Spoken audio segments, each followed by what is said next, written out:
suck at cooking, yeah, you totally suck.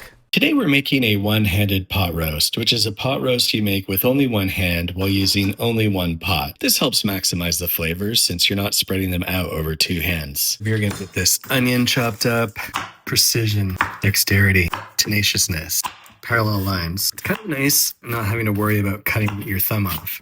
Why didn't I just smash this against the wall? I am legit crying right now over how proud I am of myself. Let's go, garlic.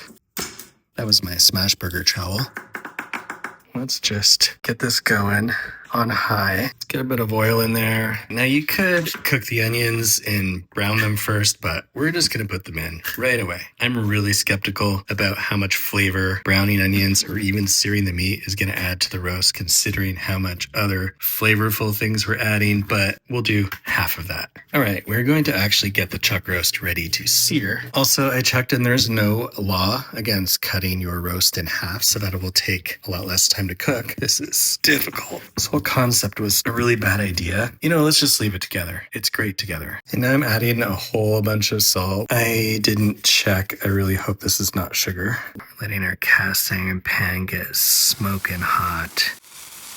Okay, making a fresh homemade chicken broth here. One thing to be aware about when you open a chicken broth packet is that it might fly up and cover your shirt. Just gonna throw that in right away. Putting in some red wine vinegar because I don't have red wine. Trust me, it works and it doesn't taste like vinegar. Just gonna wang jangle that a little bit to get that all mixed in. Let's just set that roast nestled in there. Worcestershire sauce, soy sauce. Just put the lid on for a bit while I try to figure out how to dismantle this thyme. If I just hold it in my mouth and then hold on, look at that. Perfect. Gets a little trickier when it's more because I only have one mouth to hold it with, which is just really a flaw in how the human body was designed. My girlfriend says sprinkle that all over in there. I'm thinking around 3/4 of a teaspoon of salt per pound. The broth is a bit salty, so we'll go with not quite 2 teaspoons for now. Probably undersalted, but we'll see. Now we want to get in some fresh ground pepper. Okay, yeah. Wait, I got an idea.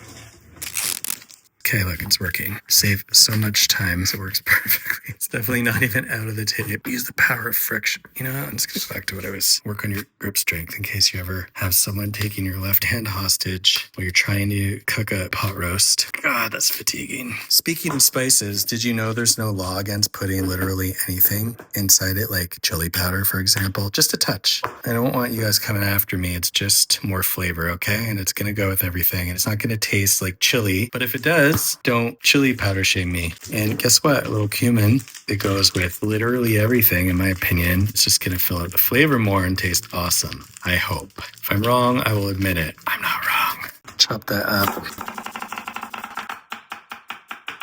Real good. Let's get that to the liquid. I'm kind of getting excited here. This is going to be real good. If you think I'm going to use just one hand to clean up, you're out of your goddamn mind. It has been a couple hours. Let's see. I feel like I want to turn this over just to make sure that it's all getting infused by all the delicious things that have gone in here. Eventually, I'm going to cut it to make it quicker to cook. But for now, I also like to take a little sip and see what's going on in here. What's going on is something really good, and it's just going to get better. People often put flour in to thicken up the sauce, but I'm eating keto right now again, like a douchebag. So I'm just going to put in a bit of almond flour instead, because last I checked, there's no law against it. So let's actually cut those strings off. Give it a cut or two. So I want it to soak in all of the flavor, which reminds me, there is a law that you do have to put carrots and potato in a roast. Put that much carrot in, that much potato, and we'll call it a day. Let's just do one last little sauce test here. We're in Flavor Metropolis. Whoa, really close call. I almost forgot the poison. Okay, fine. Just one bump of cornstarch for a slight thickening. And we'll just blang jangle that in. It's just basically like pulled beef, which there's nothing wrong with, Carol. Also, I'm leaving the lid off to let it reduce a bit more. All right, it is time to call this a day.